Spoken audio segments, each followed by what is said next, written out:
नमस्कार, सादर प्रणाम। मैं doctor Om Prakash Mishra, the Sanket live से।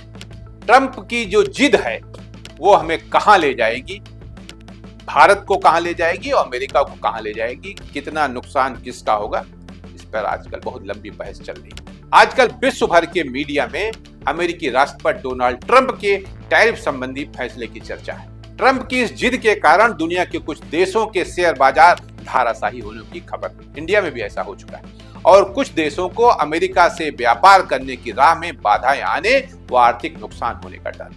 ट्रंप की ये जिद कहीं दुनिया में आर्थिक मंदी न ला दे, ये भी सवाल बहुत बड़ा है। दुनिया के कुछ देशों के उद्योग इससे इतने प्रभावित न हो जाएं कि उनके अस्तित्व को ही खतरा पैदा हो जाए। ट्रंप की ये जिद दुनिया भर में बेरोजगारों की समस्या को बढ़ावा दे सकती है। हमारे देश को ट्रंप की इन गलत नीतियों से घबराना नहीं चाहिए, बल्कि अपनी निर्यात क्षमता को अन्य देशों में और मजबूत करने की दिशा में काम करना चाहिए। अगर कोई व्यक्ति अहंकार के बस में आकर गलत नीतियों को अंजाम देता है तो हमें इसकी तरफ ध्यान नहीं देना चाहिए, बल्कि उसके अहंकार को चकनाचूर करने के उपाय करने चाहिए। शायद यही कारण है कि भारत के प्रधानमंत्री बिल्कुल खामोशी अख्तियार की है।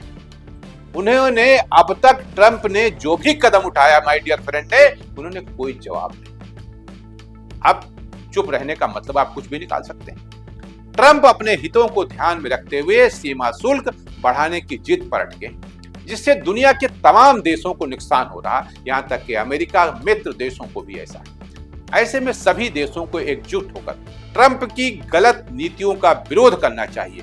काश भारत के प्रधानमंत्री माय डियर ट्रंप के लिए सबसे पहले आगे आते और कहते कि आपकी नीतियां गलत हैं। लेकिन भारत के प्रधानमंत्री इस चक्कर में है, इस भ्रम में है कि चित भी मेरी पट भी मेरी, अब होता क्या है तो आगे पता चलेगा।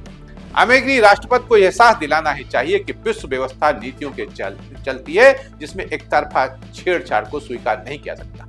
विश्व व्यापार संगठन नाम की संस्था को प्रासंगिक बनाना होगा और यह सुनिश्चित करना होगा कि अमेरिका भी इस संगठन द्वारा तय नियमों से बाहर न जाए।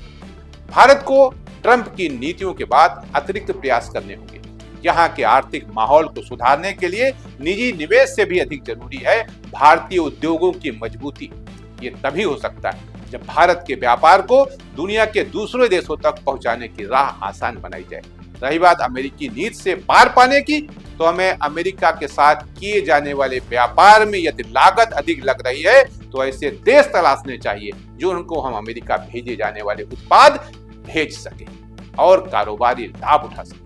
ट्रंप को ये याद रखना चाहिए कि यदि किसी देश को उनकी नीतियों के कारण नुकसान होता है तो उसका खमियाजा अमेरिका को भी भुगतना पड़ सकता है, क्योंकि भूमंडलीकृत दुनिया में तमाम देश एक दूसरे पर किसी न किसी तरह से निर्भर है। कोई हमसे आलू ले रहा है तो हमको प्याज दे रहा है, कोई हमसे पान ले रहा है तो उसके बदले हमको कुछ दे रहा है। इसलिए ये आवश्यक है कि हम मिलकर चलें और इसमें किसी न किसी को तो बिल्ली के गले में घंटी बांधनी ही होगी। आज के लिए इतना ही। नमस्कार।